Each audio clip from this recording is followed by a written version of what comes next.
Hello बच्चों, let's see this question.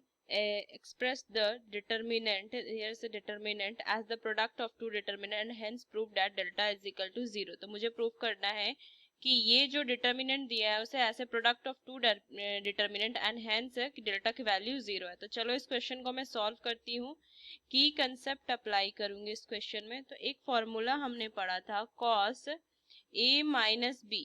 cos a minus बी क्या होता है? cos a cos b plus sine A sine B, ये फॉर्मूला हमने पढ़ा था। और डिटर्मिनेंट का एक प्रॉपर्टी है, इफ एनी रोज और column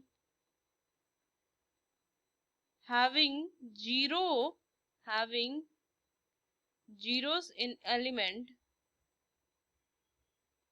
so the value of determinant is equal to 0। अगर कोई जैसे कोई डिटर्मिनेंट दिया हुआ है, अगर यही डिटर्मिनेंट देखिए 3/3 का है, अगर इसके कोई जैसे मान लीजिए फर्स्ट रो है, फर्स्ट के तीनों एलिमेंट अगर 0 है तो मैं कह सकती हूँ डेल्टा की क्या होगी वैल्यू, उस 0 आ जाएगी।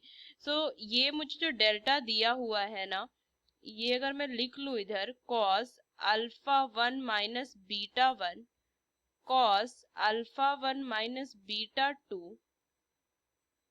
cos alpha 1 minus beta 3, cos alpha 2 minus beta 1, cos alpha 2 minus beta 2, cos alpha 2 minus beta 3, cos alpha 3 minus beta 1, cos alpha 3 minus beta 2, cos alpha 3 minus beta 3।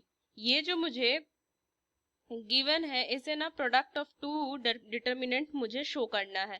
तो अगर मैं ये फॉर्मूला देखिए cos a माइनस बी है, तो इस फॉर्मूले पे मैं अगर इसे ओपन कर दूं तो क्या लिख सकती हूँ? cos alpha 1 cos beta 1 plus sine alpha 1 sign beta 1। उस तरीके से अगर सेकंड मतलब रो के अगर मैं देखूं, सेकंड रो और फर्स्ट कॉलम के ये एलिमेंट अगर मैं देखूं तो क्या हो जाएगा? cos alpha 2 cos beta 1 plus sine alpha 2 cos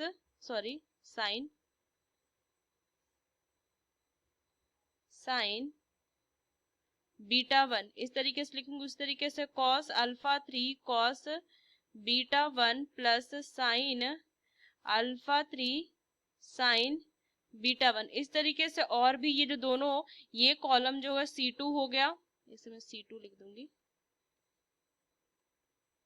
ये जो C2 हो गया, C1 हो गया, C3 हो गया, तो C2 को भी मैं ऐसे ही ओपन करके लिखूंगी ऐसे, और इनको भी मैं क्या करूंगी ऐसे ही ओपन करके लिख देंगे।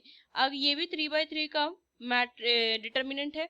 अब इस फॉर्मूले में देखिए, इसको ना इस डिटर्मिनेंट को ना मैं दो डिटर्मिनेंट में लिखूंगा, उनका प्रोडक्ट जो होगा ये डेल्टा के इक्वल होगा। तो देखिए कैसे मैं लिख सकती हूँ, इसे मैं लिखूंगी डेल्टा को ना मैं डेल्टा 1 इंटू डेल्टा 2 के फॉर्म में लिखूंगी। क्या लिख सकती हूँ मैं इसे, ऐसा दो डिटर्मिनेंट बनाऊंगी जिनका जो प्रोडक्ट हो ना वो डेल्टा के इक्वल है, उनका जो प्रोडक्ट हो वो डेल्टा के इक्वल है। पे cos अल्फा 1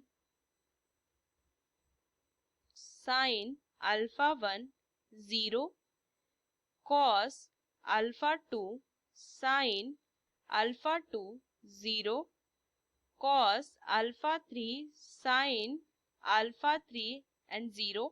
एंड इधर अगर मैं देखूं तो cos beta 1 sign beta 1 0 and cos beta 2 sign beta 2 0 and here cos beta 3 sign beta 3 0। अब अगर मैं मल्टीप्लाई करूं तो cos अल्फा 1 cos बीटा 1 ये लिख सकते हैं, अप्लाई करूं तो cos alpha 1 cos beta 1 plus sin alpha 1 sin beta, ये तो 0 0 है, तो इस तरीके से इनका प्रोडक्ट जो होगा ना वो डेल्टा के इक्वल होगा। और ऐसे प्रॉपर्टी अगर मैं देखूं डिटर्मिनेंट की, तो इसकी जो कॉलम 3 है और इसकी भी कॉलम 3 जो है वो 0 0 है, तो मैं कह सकती हूँ कि इसकी वैल्यू जाएगी, अगर मैं डेल्टा को देखूं तो ये 0 × 0 हो जाएगा, क्योंकि दोनों की वैल्यू क्या हो जाएगी 0, so delta is equal to 0, यही मुझे प्रूव करना था।